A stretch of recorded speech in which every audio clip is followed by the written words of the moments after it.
Je voudrais vous parler aujourd'hui de l'héritage de Calvin, non pas de son histoire ni de l'aspect historique, mais vraiment de l'héritage, c'est-à-dire qu'est-ce qu'il en reste pour nous aujourd'hui. Et c'est une question assez complexe parce que, évidemment que j'ai, comme beaucoup de gens, un certain nombre de distances par rapport à Calvin, que tout le monde trouve un peu rigide, un peu austère, pas très drôle. On sait qu'à Genève, la vie n'était pas du tout facile. Il ne voulait pas qu'on danse ou qu'on s'amuse. Et puis, il y a évidemment cette tâche dont on reparlera, qui est l'affaire Servet. Michel Servet, qui n'avait pas une conception trinitaire très orthodoxe et qui a été brûlé à Genève avec l'accord de Calvin. Et donc, il y a beaucoup de choses chez Calvin qu'on n'aime pas tellement. Et puis, même dans sa théologie, je ne suis pas du tout un défenseur de la théologie de Calvin. Vous savez que Calvin avait une théologie de la toute-puissance et de l'omniscience de Dieu. Dieu était tout, absolument tout, et l'homme n'était pas grand-chose. Et donc, ça a entraîné aussi la doctrine de la prédestination, dont on parle beaucoup. Et donc, je ne crois pas dans la prédestination. Pour ce qui est de la Trinité, je suis plutôt du côté de Michel Servet. Donc, Calvin m'aurait brûlé à Genève. Et donc, je ne peux pas non plus quand même trop défendre Calvin.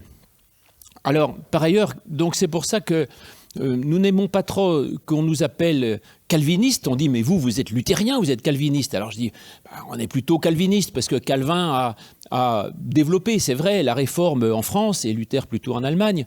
Donc on est dans une église qui est d'origine de Calvin. Mais on n'aime pas trop se faire appeler calviniste, on aime mieux se faire appeler réformé. Et donc effectivement, Calvin a lancé un mouvement qui est une église qu'il a lancé, mais dont il n'est pas ni le maître à penser, ni celui qui définirait ce qu'il faudrait croire ou faire. Il a lancé un mouvement, une église qui appartient maintenant à ceux qui y sont. Donc nous sommes dans une église créée par Calvin, qui est notre église, donc peu importe ce que faisait Calvin, ce n'est pas notre problème. Donc nous avons une distance, si vous voulez, par rapport aux réformateurs, que j'affirme très clairement. Mais cela dit, en réfléchissant sur cette pensée de Calvin, je trouve qu'en fait, nous sommes héritiers d'un très grand nombre de choses de Calvin. Et je crois que, par-delà ces petits aspects discutables que je vous ai présentés, Calvin a eu à la suite de Luther, pas tout seul, mais Calvin a eu des inspirations et une vision de Dieu, de l'homme, de l'Église, de la liturgie, de tout ça, qui sont absolument extraordinaires et que j'aime beaucoup. Donc, dans le fond, je crois que je suis très profondément calviniste. Voilà, finalement, je l'ai dit quand même. Donc, je ne suis pas calvinien, dans le sens, je ne défends pas tout ce que dit Calvin, mais je suis un très grand admirateur de tout ce qu'a dit Calvin, et je crois que nous sommes aujourd'hui véritablement héritiers de toutes ces intuitions qu'a pu avoir le grand réformateur. Et ça, dans plusieurs domaines, même déjà dans des domaines théologiques, et ensuite beaucoup, évidemment, dans des domaines ecclésiologiques, c'est-à-dire sur sa conception de l'homme, de l'Église et de la relation à Dieu. Mais d'abord, quelques mots sur la question théologique.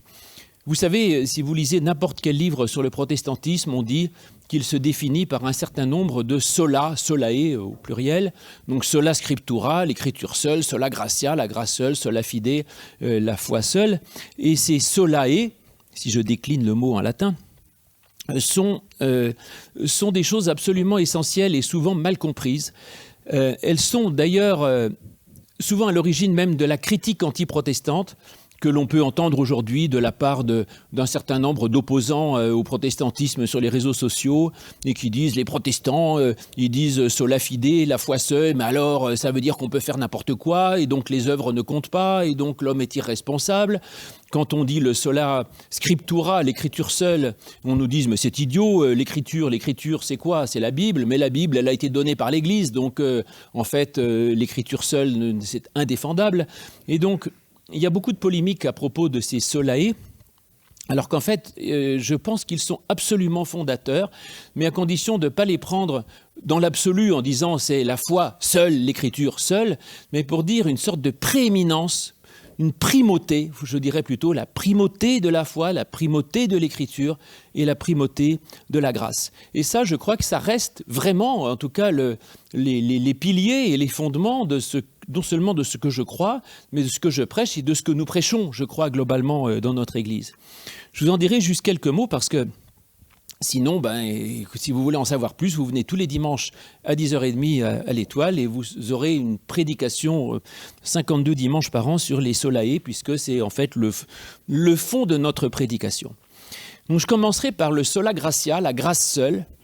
Qui est intéressant, c'est de dire, en fait, nous voulons fonder la foi, notre foi, notre vie spirituelle et même notre vie tout court, sur la grâce et sur l'amour de Dieu. Et je crois que c'est vrai. On le dit souvent d'ailleurs que notre prédication, en tout cas, est tout sauf culpabilisatrice. Donc on est dans la grâce. Et la base de notre message, c'est la grâce, c'est-à-dire vous êtes aimés sans jugement. Et la grâce de Dieu est première. Donc on est au bénéfice d'une grâce qui est première, et on n'est pas ni dans la culpabilité, ni dans le jugement, ni dans la crainte, ni dans quoi que ce soit, mais simplement dans un amour qui nous précède. Et pour moi, j'avoue que ce sola gratia, c'est peut-être ce qui m'émeut le plus, parce que dans la vie, indépendamment de la grâce de Dieu, qui évidemment me réjouit et me fait vivre, ce qu'il y a de plus précieux pour moi dans la vie, c'est tout ce qui est d'ordre de la grâce, c'est-à-dire la gratuité. Si un ami me fait un cadeau en me disant « je lui fais un cadeau parce que comme ça, il pourra me rendre service plus tard », qu'il le garde son cadeau. Mais quand quelqu'un me donne quelque chose sans raison, par amour, quand un enfant m'accueille, me donne, me sourit sans raison, quand quelqu'un m'aime alors qu'il ne devrait pas m'aimer, ça me bouleverse. Voilà. Et donc oui, vraiment, je dois dire que la grâce, dans la vie en général, c'est pour moi ma raison de vivre. Sans la grâce, je ne vivrai pas. Et donc quand Calvin dit « c'est la grâce seule le fondement de tout », je l'entends. Et je veux prêcher ça. Et je veux prêcher un Dieu qui n'est pas un Dieu qui va vous faire peur, vous menacer, vous exiger, vous condamner, vous exclure ou autre, mais un Dieu qui m'accueille et qui me donne la grâce. Parce que la grâce, j'y crois, oui, je vous l'ai dit, c'est le fondement de ce que je crois, moi, de plus essentiel dans la vie. Et je ne la vis pas toujours concrètement dans le monde. Et par contre, en Dieu, j'ai une grâce absolue. Et donc cette grâce absolue, c'est la plus belle des bonnes nouvelles, et je veux fonder ma foi sur le fait que je suis sous la grâce. Eh bien écoutez, ça fait du bien déjà, voilà. Et donc merci Calvin ou Luther, qui vous voulez, je ne sais pas, ou merci Jésus-Christ, parce que c'est pas les réformateurs qui ont inventé la grâce. La grâce, elle est partout dans l'Évangile. Et je crois que la réforme, c'est ça. C'est qu'ils ont repris la Bible et ils ont dit, mais attendez, votre histoire de jugement, de bonnes œuvres, de choses comme ça ne va pas, parce que le fondement de l'Évangile, c'est l'amour, c'est le pardon. Et si Dieu m'aime, c'est quoi cette histoire d'amour, de jugement? Et donc oui, la base de tout, c'est que je suis aimé, je suis pardonné, je suis sous la grâce, et par conséquent, les histoires de jugement, c'est tout à fait secondaire. Je ne dis pas qu'il n'y a pas de jugement, il y a du bien et du mal, enfin, il y a évidemment, mais premier, essentiel, la grâce. Donc voilà, j'aime ça. Ensuite, l'autre sola, c'est le sola fide, la foi seule. Et là aussi, c'est très beau parce que on peut appeler foi désigner différentes choses, mais je dirais déjà la foi comme relation à Dieu. Et ça, je crois que la Réforme a absolument défini ça en disant la chose la plus essentielle, c'est ce que le croyant a dans le cœur. Voilà. Et donc, je m'en fiche un peu des formes. Vous pouvez aller au culte ici ou là, à la messe, chez les orthodoxes, de quelque religion que ce soit, pratiquer à votre façon. Mais l'important, c'est ce que vous avez dans le cœur. Voilà. Et je pense que là, effectivement, il y a quelque chose de très important, de dire que l'essentiel, ce ne sont pas les formes de la religiosité, ce ne sont pas les rites, ce ne sont pas même les dogmes, les croyances, les obéissances ou autres, c'est ce qu'il y a dans le cœur du croyant. Et donc voilà, le sola fide, c'est ça, le plus important, c'est votre relation personnelle avec Dieu. Voilà. Le reste, c'est de l'habillage et c'est finalement peut-être moins important. Et puis, l'autre chose, c'est que la foi, on peut aussi le désigner comme désignant la confiance. Et je pense qu'il y a aussi de ça chez Calvin, et j'aime beaucoup cette idée de dire ce qui est premier, c'est cette confiance que l'on met en Dieu. Et là, il y a une idée très forte dans la Réforme, qui est que Dieu, il n'y a pas à en avoir peur. Vous savez, parfois, on dit, voilà, les protestants, ils ne croient pas dans la Vierge Marie. Bah, si Jésus avait une mère, elle s'appelait Marie, elle était sûrement admirable, c'était une mère formidable, elle était au pied de la croix, tout ça, tout est bien. Mais pourquoi on n'a pas besoin de Marie ? Parce qu'on n'a pas peur de Dieu, si vous voulez. Dieu est une sorte de figure j'allais dire, une figure maternelle en soi. C'est-à-dire que Dieu n'est pas un juge terrible dont on se dit, bon, je vais passer par quelqu'un d'autre pour essayer d'obtenir qu'il ne me juge pas trop sévèrement.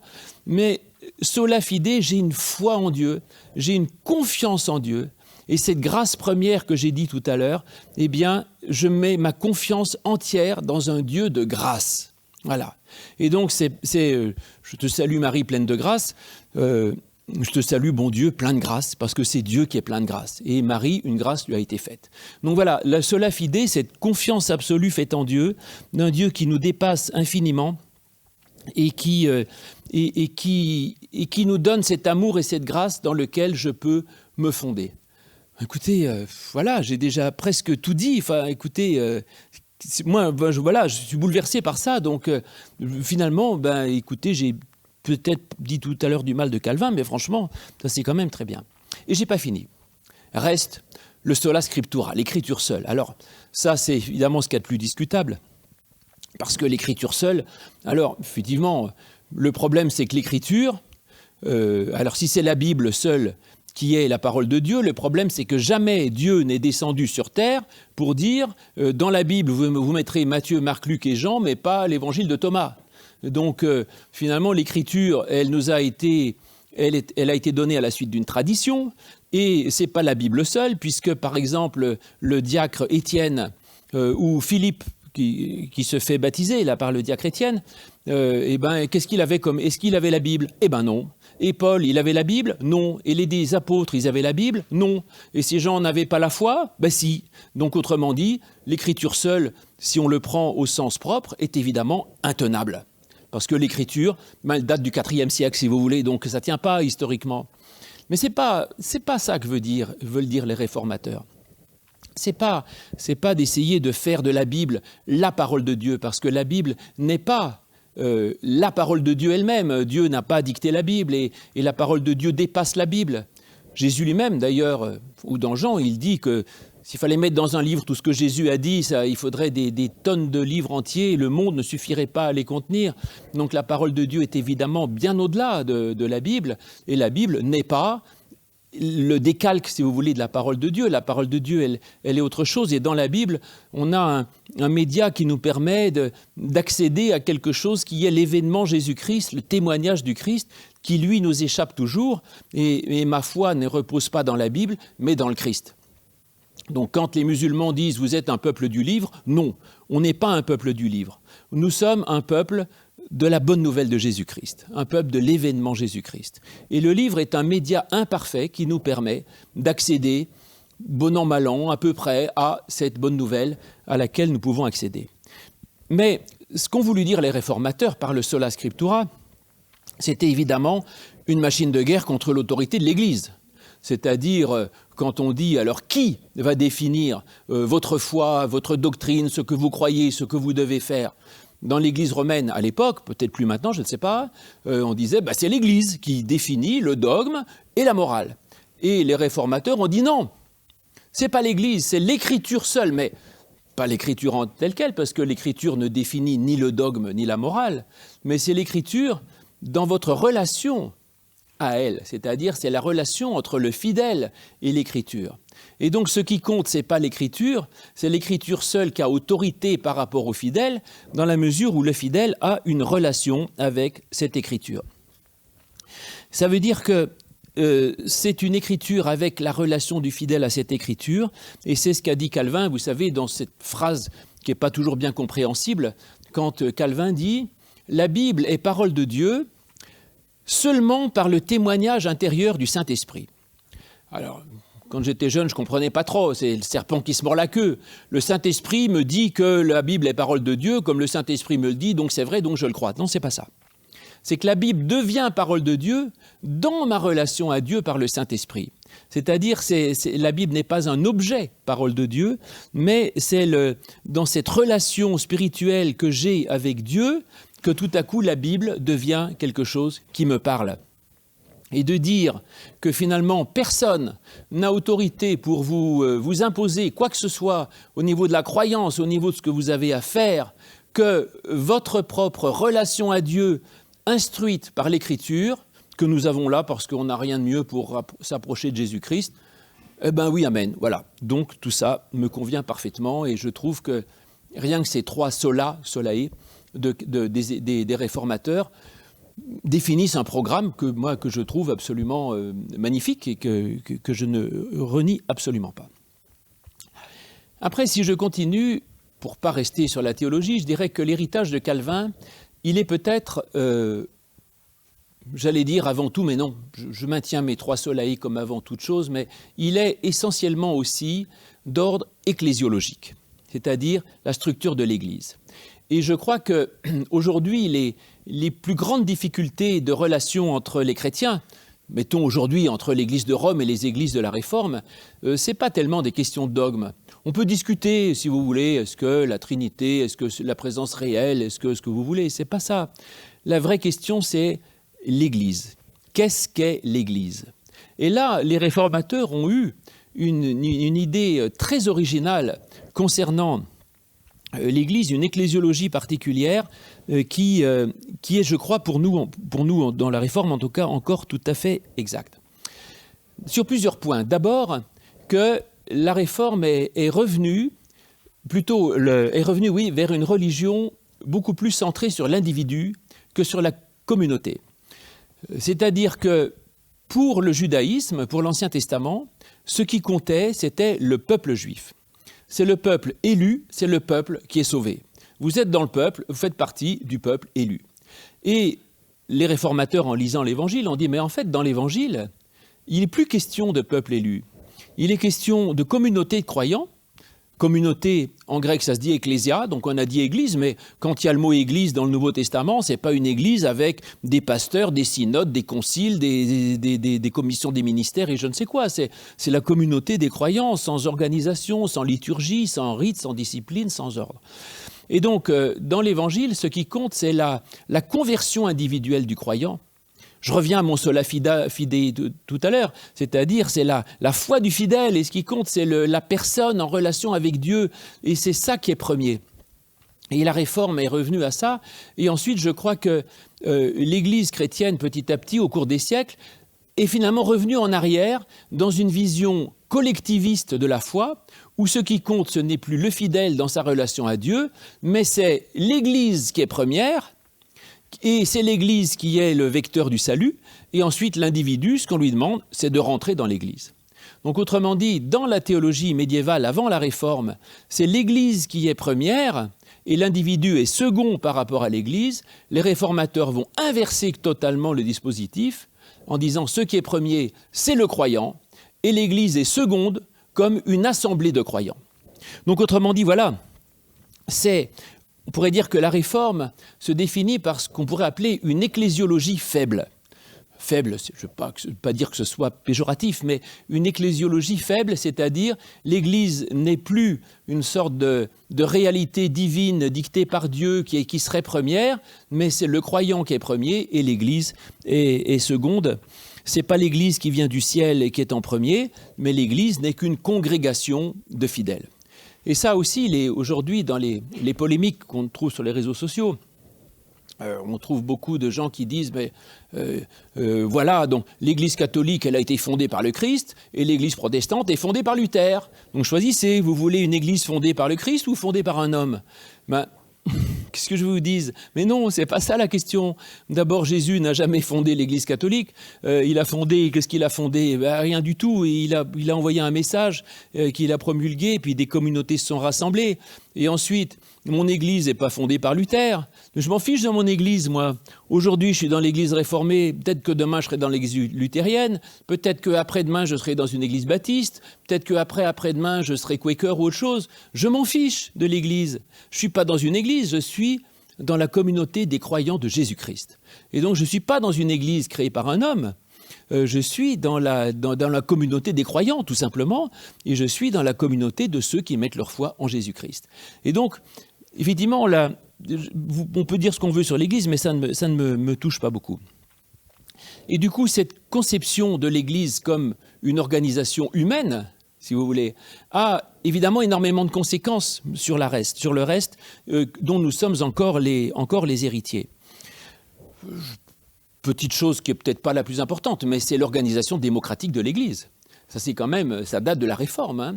C'est-à-dire une Église qui tombe pas d'en haut par une sorte d'autorité qui nomme un pape, qui nomme des cardinaux, qui nomme des évêques, qui nomme des prêtres, qui nomme des diacres, qui nomme des je sais pas quoi, mais ce sont les fidèles qui élisent un conseil presbytéral, qui élisent des délégués à un synode, qui élisent des représentants au synode national, qui élisent un conseil national, qui élisent un président du conseil national, et c'est toute cette organisation qui va discerner qui peut être pasteur, et c'est le conseil presbytéral de la paroisse, élu par les membres de la paroisse, qui vont discerner qui ils veulent comme pasteur dans leur communauté. Et donc cette structure démocratique qui a été une des premières structures démocratiques, pas la première, mais une des toutes premières à la Renaissance, c'est quand même absolument colossal. Et ça a toujours été vrai. Alors, évidemment, on dit, mais Calvin se comportait comme une sorte de despote à Genève, mais ce n'est pas tout à fait vrai. La preuve, c'est que Calvin, à Genève, s'est fait chasser une première fois.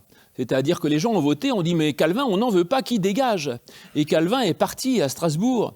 Il est revenu après. Mais Calvin n'a jamais été le chef absolu de l'Église de Genève.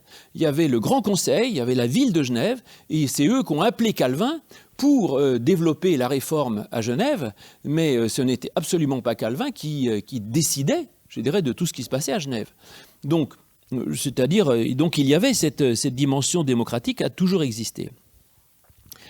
Après, toujours dans la même ligne, autre chose qui est important de rappeler, effectivement, parce qu'on a parfois l'impression que, quand on dit qu'on est calviniste, que finalement il y avait Calvin qui décidait tout, et puis il y a Luther et Calvin qui étaient des sortes de chefs de file, mais ça ne s'est pas passé comme ça. Et d'ailleurs, on n'était pas non plus dans une dictature dogmatique ou doctrinale, c'est que le protestantisme a toujours été, et même du temps de la Réforme, profondément, je crois, non dogmatique. Alors je vais vous dire pourquoi, comment on peut le voir. Eh bien tout simplement parce que même du temps de la Réforme, il y a toujours eu des discussions âpres entre les réformateurs. Il n'y avait pas que Luther et Calvin. Il y avait aussi Zwingli, il y avait aussi Arminius, il y avait aussi Farel, il y avait aussi Bèze, il y avait aussi d'autres. Et donc les réformateurs n'étaient pas du tout d'accord entre eux. Et ils se disputaient d'ailleurs tout à fait largement. Calvin s'est engueulé avec Arminius, qui était un autre réformateur, qui défendait le synergisme. Donc Calvin défendait que Dieu faisait tout, c'est Dieu qui choisit, qui sauve ou pas, et Arminius disait il faut quand même que l'individu dise oui, Dieu ne va pas sauver quelqu'un contre son gré. Donc Arminius défendait le synergisme, le fait que l'homme doive coopérer à l'œuvre de son salut. Qui avait raison ? Je ne sais pas, moi. Calvin n'avait pas plus raison que Arminius. Il y a eu cette querelle arminienne, et donc ça m'est arrivé une fois, je parlais avec un de mes amis pasteurs très calvinien, et défendant une thèse comme ça, il me dit « Tu es synergiste ». Alors c'était une condamnation redoutable, mais en même temps, depuis Calvin, on a le droit d'être synergiste et d'être protestant. Voilà, c'est comme ça. Donc je suis synergiste, oui, j'admets. Et puis Luther s'est écharpé très vertement avec Zwingli, le réformateur suisse. Il y avait des grands débats, c'était très compliqué sur la scène, ils n'étaient pas d'accord. Luther n'était pas d'accord avec Calvin sur la scène, ou le contraire plutôt. Et puis, il n'y a pas eu que ces grands réformateurs de la réforme qu'on appelle magistérielle, mais il y a aussi eu en même temps tous les mouvements de la réforme radicale. Et là, il y avait des gens qui voulaient aller beaucoup plus loin dans la réforme en disant, non pas on va essayer de réformer l'Église en enlevant tout ce qui est clairement contraire à la prédication du Christ. Ça, c'était l'a priori réformateur de nos réformateurs, dits de la réforme magistérielle. Il y avait les tenants de la réforme radicale qui allaient plus loin. Alors eux, ils disaient, la Bible, c'est ce qui est voulu par Dieu, donc tout ce qui n'est pas voulu par la Bible est interdit. Alors que les réformateurs disaient tout ce qui n'est pas interdit par la Bible, c'est autorisé. Ce n'est pas tout à fait la même chose. Mais donc, il y avait des débats âpres avec les tenants de la réforme radicale, et Luther s'est battu avec les tenants de la réforme radicale, qui ont donné, par exemple, les Ménonites, dont il y a encore des traces aujourd'hui, ou les anabaptistes. Enfin, il y a eu des querelles avec les anabaptistes. Donc, on voit que tout ça était dans une sorte de liberté de discussion, si vous voulez, qui permettait d'avancer d'une façon absolument remarquable. Je continue encore sur les différents éléments qui ont été je crois, des découvertes et qui sont aujourd'hui des points un peu fondateurs de notre foi réformée. C'est c'est toujours dans le cadre de l'ecclésiologie, que je vous ai annoncé tout à l'heure. Comme on parle d'une ecclésiologie faible, c'est-à-dire d'une ecclésiologie où l'importance c'est la croyance du fidèle et pas l'Église qui est première, évidemment un thème auquel nous sommes infiniment attachés, c'est ce qu'on appelle le sacerdoce universel. Alors le sacerdoce universel, ça veut dire tout le monde est prêtre. Alors attention, ça ne veut pas dire que tout le monde est pasteur. Hein. Bon. Être pasteur, il faut faire de longues études, il faut montrer qu'on est sage, qu'on est gentil, qu'on est bien élevé. On peut être ensuite admis par une église pour être pasteur dans telle église, donc tout le monde n'est pas pasteur.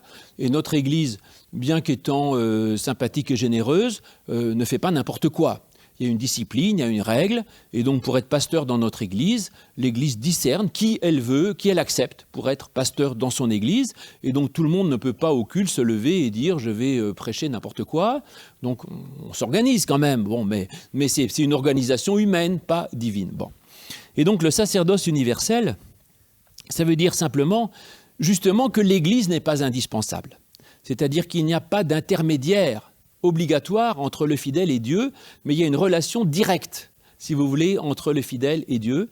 Et donc le fidèle peut gérer directement ses affaires avec Dieu, il est responsable devant Dieu, et il n'a pas besoin de l'Église ni pour avoir la plénitude de la présence de Dieu, ni pour obtenir le pardon des péchés, ni pour obtenir la grâce pour ses enfants en les faisant baptiser par quelqu'un d'ordonné ou je ne sais quoi, ni pour que son mariage soit valide parce qu'il faut que ce soit un prêtre dans un machin. Non. Le fidèle est directement responsable seul devant Dieu et donc il n'y a pas d'autorité qui soit en dehors de ça. Le sacerdoce universel est quelque chose auquel nous sommes très attachés et qui permet de corriger quelque chose que l'on dit parfois des protestants quand on dit « Ah oui, chez vous, en fait, il n'y a pas de prêtre ».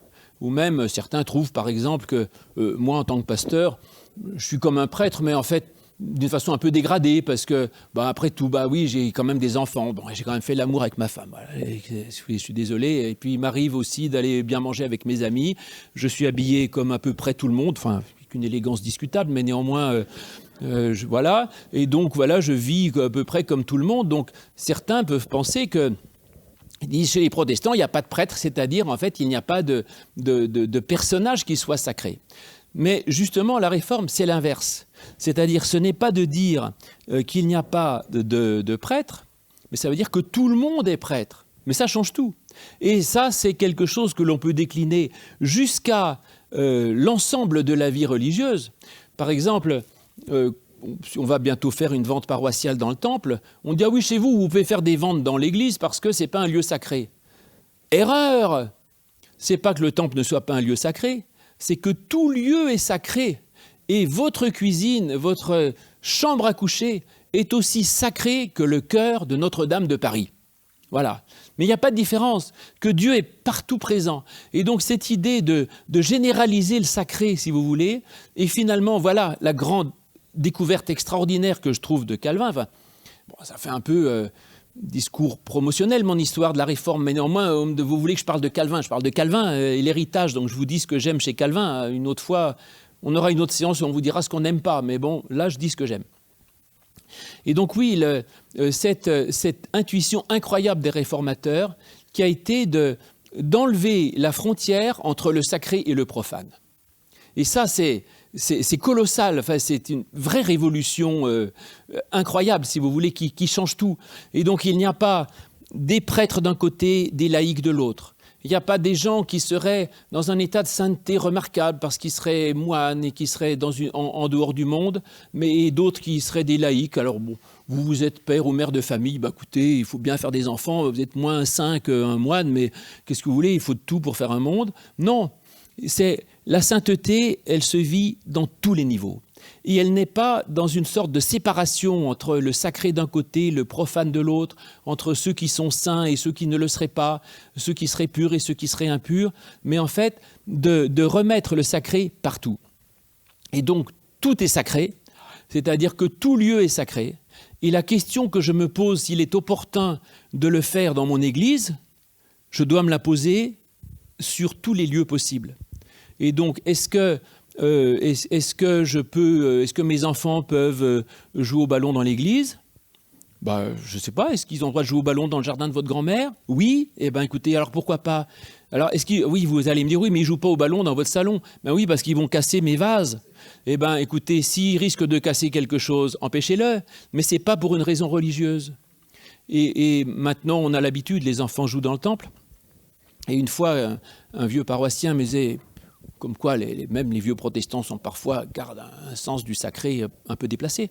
Il me disait, mais monsieur le pasteur, avec les portes en verre, si quelqu'un passait dans la rue et voyait des enfants jouer dans le temple, qu'est-ce qu'il risquerait de penser? Il m'imaginerait, écoutez, il risquerait de penser que les enfants sont bienvenus dans une église. Et moi, ça me réjouit plutôt. Et en tout cas, le Dieu dans lequel je crois, même si Dieu est présent dans le temple, ce qui est vrai, mais je ne dis pas qu'il n'est pas présent, il est présent. Le Dieu dans lequel je crois, il est heureux de voir des enfants jouer. Voilà. Et il ne se dit pas, mais quelle horreur, des enfants qui jouent, ça c'est pas sacré. Non, le Dieu que j'aime, il aime les enfants jouer, il aime voir un moment de réunion, et même si on fait une buvette dans le temple où les gens parlent fraternellement, Dieu est heureux. Et donc c'est vraiment cette idée d'assumer l'ensemble, si vous voulez, de la création et de la vie quotidienne dans le sens du sacré, pour intégrer le religieux dans le quotidien, d'intégrer le religieux dans le profane. Et ça, c'est absolument colossal, parce qu'il n'y a plus non plus de distinction entre la vie quotidienne et la vie religieuse, mais tout acte de la vie quotidienne peut devenir un acte religieux. Et donc, il n'y a pas, à un moment donné, je fais un acte religieux parce que je fais une prière, je fais un pèlerinage ou je vais au culte, mais en fait, même dans ma façon de parler à mon voisin, dans la façon de faire mon travail quotidiennement, je rends grâce à Dieu, je loue Dieu et je prie Dieu en faisant mon travail quotidien. C'est incroyable. Et donc, il n'y a pas de séparation, et ce qui fait que je peux, toute action devient prière, tout acte devient prière, et toute la vie devient quelque chose qui peut être fait pour la plus grande gloire de Dieu. Et ça, c'est, je crois, quelque chose auquel nous restons effectivement très, très attachés, et qui implique évidemment une exigence morale qui a pu parfois peut-être être lourde dans l'histoire, j'en conviens, mais qui en tout cas change radicalement la conception même du sacré, et qui permet d'intégrer la vie ordinaire, enfin la vie quotidienne, le monde matériel, de l'assumer vers Dieu, et de ne pas faire deux mondes entre d'un côté ce qui est Dieu et d'un côté ce qui ne l'est pas. Après, ça c'est des choses que je continuerai par des choses finalement un petit peu, peut-être un peu plus triviales. C'est sur la façon de vivre, la façon de vivre sa foi, alors là, non plus forcément dans le quotidien, mais je dirais dans l'Église. Alors dans l'Église, les réformateurs, très vite, ont essayé d'avoir une position très radicale, qui m'interroge encore, contre les tendances de la piété populaire. Ce qui est étonnant, parce que c'était très courageux, c'est pas très bon pour l'audimat que d'essayer de lutter contre la tendance naturelle des gens, sachant que les gens normaux, pas vous puisque vous êtes là, sont normalement en particulier superstitieux. Et donc les réformateurs très vite se sont dit, nous on va lutter radicalement contre tout ce qui est de l'ordre de la superstition et tout ce qui est de l'ordre des piétés païennes populaires. Alors que l'Église médiévale avait été très accueillante. Donc on allait quelque part, les gens adoraient une Vierge noire sur une butte, on dit écoutez c'est pas grave, on va la rebaptiser Vierge Marie, vous allez construire une cathédrale et vous continuez pareil, simplement. Et donc le 15 août on adorait la fête de la moisson.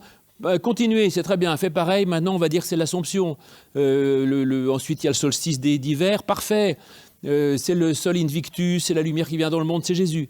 Et donc cette idée d'intégrer, à chaque fois de récupérer la piété populaire, ça a été la démarche habituelle de l'Église du Moyen-Âge. Et les réformateurs ont dit non, point, c'est non. Donc non à la superstition. La superstition, c'est de croire que des gestes matériels peuvent avoir des conséquences positives pour soi. Et donc, je vous donne un seul exemple très simple. Par exemple, on nous dit parfois pourquoi les réformés ne font pas le signe de croix. J'ai rien contre le signe de croix, vous voulez que je vous en fasse un, voilà, je vous en fais un, vous voyez, le ciel ne me tombe pas sur la terre, ou je ne sais pas comment on dit, tout va bien. Et donc, c'est très beau de se marquer avec la croix du Christ, mais pourquoi on ne le fait pas? Eh bien, écoutez, regardez n'importe quel match de foot ou de rugby, le type, avant de tirer un pénalty, fait un signe de croix, et il pense que le fait de faire un signe de croix va lui permettre de réussir son pénalty. Là, en tant que réformé, je dis non. Voilà. Parce que ce n'est pas la prière qui va vous faire gagner un match de foot, ce n'est pas le signe de croix qui va vous éviter un malheur, c'est pas... Donc non à la superstition. Et du coup, les réformateurs ont été très radicaux là-dessus, en disant, on se méfie des signes. Tout ce qui est un signe, très rapidement, ça dérive en superstition, c'est-à-dire on finit par croire dans le signe plus que dans la chose à laquelle il renvoie. Et donc les réformateurs se sont méfiés des signes. C'est vrai dans les sacrements, ils en ont gardé le minimum possible, donc ils ont gardé le baptême et la scène, mais en disant bien, attention, le baptême, ça dit la grâce de Dieu, mais ça ne la provoque pas. C'est-à-dire, votre enfant, même s'il n'est pas baptisé, a la grâce de Dieu. Donc vous pouvez retirer le baptême, vous n'enlevez pas la grâce. Ce n'est pas le baptême qui confère la grâce. Voilà, donc le signe est toujours mis secondaire. Et donc, on pourrait dire que, tout à l'heure, je vous disais, les protestants ont une ecclésiologie faible. Je dirais, les protestants ont aussi une théorie du signe qui est faible.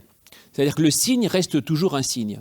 Et même, le pasteur, qui est finalement un peu une image du Christ, n'est-ce pas? C'est ce que vous pensez tous. Je peux être une image du Christ, même si je suis une femme comme Nathalie, alors que dans l'Église romaine, on dit, bah non, une femme, ça ne peut pas être l'image du Christ, que Jésus était un homme. Bon, ben si, mais non, un signe est un signe, et le signe n'a pas besoin d'être l'exacte réalité à laquelle il renvoie. Et donc, on peut être signe du Christ, même si on est une femme, même si on est noir, et même si on est imparfait, et même Jésus était peut-être pas marié, moi je le suis, ben je peux être signe quand même. Et de même, la communion, l'Eucharistie, est un signe de la présence du Christ qui nous est donné et que nous voulons mettre en nous. Eh bien, même si je ne prends pas la communion, j'ai quand même la plénitude de la présence réelle. C'est-à-dire que la présence réelle ne dépend pas du signe, mais le signe dit une réalité existante. Voilà. Et du coup, on garde le minimum de signes, qui restent surtout des signes. On évite tout ce qui peut dériver en superstition. Et puis, pendant qu'on y est, on va enlever tout ce qui, globalement, tout ce qui peut tomber dans l'idolâtrie, dans l'adoration, dans la superstition. Donc tout ce qui est signe, image, statue, machin, tout ça, on enlève et on essaye de se retourner vers l'essentiel, c'est-à-dire vers l'écriture. Vers l'écriture, vers la parole, et on va enlever tout le reste. Du coup, les cultes ont eu un changement qui se voit moins aujourd'hui depuis Vatican II, mais qui était assez important, surtout à l'époque. C'est que du coup, le culte devient essentiellement deux choses. D'une part, un lieu de communauté, bah oui, il faut le dire, parce qu'on n'est pas chrétien tout seul, et ça, les protestants, tout en défendant l'importance de l'individu, n'ont jamais prétendu qu'on pouvait être chrétien tout seul dans son coin. Donc, ils ont toujours dit que la communauté était importante et que la communion de l'Église était essentielle pour être croyant. Et donc le culte, c'est le rassemblement des croyants, donc on se rassemble. Mais oui, c'est déjà très important, si vous voulez. Et d'ailleurs, c'est pour ça que les protestants ont lancé dès le début l'idée du chant communautaire. On se rassemble et on chante ensemble. Bon, maintenant, tout le monde le fait, mais c'était assez original, en fait. À l'époque, il y a un chantre, il y a une chorale, mais les gens ne chantaient pas. Et donc, on chante ensemble, on communie ensemble, et même comme on fait la communion en cercle autour de l'Église, on marque une communion. Et donc, le culte a déjà cette importance de la dimension communautaire, et souvenez-vous-en bien, parce que ça veut dire que même si le sermon est mauvais, vous ne perdez pas votre temps à venir au culte. Parce que même si le sermon est mauvais, vous avez quand même vous n'êtes pas tout seul. Et puis, il y a la sortie du culte qui est très importante. Vous pouvez parler aux gens et leur sourire, serrer la main, discuter, tout ça. Voilà. Et l'autre chose, bien sûr, c'est que le culte est un lieu de parole et d'enseignement. C'est-à-dire que les réformateurs, et ça, on le maintient aujourd'hui, ont enlevé, je dirais, l'idée que l'office divin soit une théâtralisation du sacré. Vous ne le voyez plus aujourd'hui, mais la messe de Saint Pie V, d'avant Vatican II, c'était une façon au-delà des paroles, de théâtraliser la relation à Dieu. Donc, moi, je vois chez moi en Savoie, les gens vivaient mais extrêmement pauvrement. J'ai encore vu des gens vivre avec les vaches, quoi, dans les écuries, dans le sombre. Et ils arrivent dans l'église, mais tout à coup, il y a des dorures, il y a des tableaux, il y a des fauteuils Louis XVI. J'ai jamais vu ça en Savoie. Et c'est merveilleux, c'est lumineux. Et donc, on est pris par une sorte de sentiment de grandeur, de beauté, de merveille, de magnificence. Et donc, il y avait l'idée de théâtraliser le sacré et de prendre les gens par des sortes de sentiments pour les amener à Dieu. Je ne dis pas que les réformateurs ont eu raison d'abandonner toute théâtralisation du sacré ou de minimiser l'importance des sentiments dans la foi. Mais l'idée des réformateurs, à tort ou à raison, donc là je ne prétends pas qu'ils aient eu entièrement raison, mais moi ça me convient, on pensait que finalement le lieu de la relation à Dieu était de l'ordre de l'intime. Par conséquent, c'est ce que dit Jésus quand on lui demande comment prier dans Matthieu, avant le Notre Père. Il dit « Quand tu pries, entre dans ta chambre, ferme ta porte et prie ton Père qui est là dans le secret. » Et donc la relation à Dieu, c'est votre affaire, individuellement. Et donc au culte, on ne vient pas pour prier, on vient pour s'instruire, pour écouter et pour partager. Ce qui fait que parfois, quand j'ai des amis catholiques qui viennent au culte, qui disent « Ah, c'était très intéressant, mais c'est vraiment pas très priant, votre culte. » Je dis « Mais oui, c'est pas le but. C'est pas là pour être priant. Rentrez chez vous, priez. » Voilà. Ici, on n'est pas là pour prier. Enfin, on fait prier quand même. On peut prier partout, même en faisant la vaisselle. Pourquoi pas au culte. Mais on est là pour écouter, pour se questionner, pour partager et pour s'instruire. Et pour se mettre face à l'écriture, donc on écoute la lecture biblique et on se rappelle les grandes vérités du salut, quoi, avec la liturgie. Et par conséquent, les protestants ont à ce moment-là modifié toute la structure de l'office du dimanche, où l'officiant n'est plus dos au peuple. C'est ce que font encore les luthériens, où pendant la prière de confession des péchés, le pasteur se met dans l'allée comme tout le peuple et dit « Seigneur, pardonne-nous parce que nous sommes pécheurs ». C'est beau, parce que le pasteur est pécheur aussi. Ça leur dit « Mais attendez, à quoi vous jouez là ?» Donc après, quand tu montes en chair et que tu prêches, c'est que tu te prends pour Dieu. Oui, et si tu commences à théâtraliser, il faut aller jusqu'au bout. Donc non. Donc ça ne va pas cette histoire, c'est des simagrées, c'est des singeries si vous voulez, des singeries pour un réformateur. Je suis radical. Et par conséquent, non, je ne me prends ni pour Dieu ni pour le peuple, je suis le professeur. Je monte en chair et j'enseigne. D'ailleurs, ma robe est une robe universitaire. Mesdames, messieurs, j'ai fait des études, 5 ans d'études de théologie, j'ai étudié et j'enseigne. Voilà. Et donc, le pasteur conduit une assemblée, il se prend pour ce qu'il est, c'est-à-dire un enseignant et un conducteur. Il enseigne, il parle de l'Évangile, il l'explique, il l'adapte au monde d'aujourd'hui et il dirige les chants comme un chef d'orchestre et face à son orchestre. Donc autrement dit, c'est vraiment une chose qui est très, je dirais, très, très pragmatique et qui permet finalement de voir les choses autrement et de remettre peut-être toutes les choses à leur place. Donc voilà, primauté de la parole, toujours méfiance un petit peu des signes et des gestes. Alors là-dessus, moi je suis très, très radical et la pauvre Nathalie le sait, mais je n'empêche pas, mais elle en souffre parfois. Et je dis, vous mettez des bougies sur l'autel, pourquoi vous mettez des bougies ? C'est quoi l'idée ? Vous mettez des bougies ? Ah, c'est beau la lumière. Ben oui, c'est beau la lumière. Mais écoutez, la parole, au commencement était la parole était la lumière. C'est ça qui m'intéresse. Vous pouvez mettre des bougies, mettre des branches d'arbres, mettre des fleurs, mettre des machins. Vous venez pas au culte pour mettre des fleurs. Si vous voulez des fleurs, allez chez un fleuriste. Et vous voulez mettre de la musique, allez au concert. On vient au culte pour écouter l'évangile. Voilà, c'est ça. Faut que les choses soient claires. Sinon, on mélange tout. Donc les réformateurs là-dessus étaient très radicaux. Et Calvin, donc là, je suis plus calvinien et plus calviniste que, je pense, 99% de tous mes collègues de l'Église protestante unie, qui mettent tous des fleurs sur l'autel. Et ce qui m'agace, ça m'arrive, je dis, pourquoi vous mettez des fleurs sur l'autel ? Il y a la Bible, la parole de Dieu. Les fleurs, ah mais les fleurs c'est la création. Ah oui, c'est beau, alors maintenant vous n'adorez plus le Créateur, vous adorez la créature. Ah ben bravo. Il me dit oui mais c'est naturel. Je dis à ce moment-là mettez des crottes de chien sur l'autel, ça aussi c'est naturel. Il faut savoir. Donc non, la parole et la parole. Et tout ce qui distrait de la parole et de l'écoute, c'est en trop. Voilà. Donc, je suis une sorte d'intégriste en fait. Bon. Mais écoutez, c'est comme ça.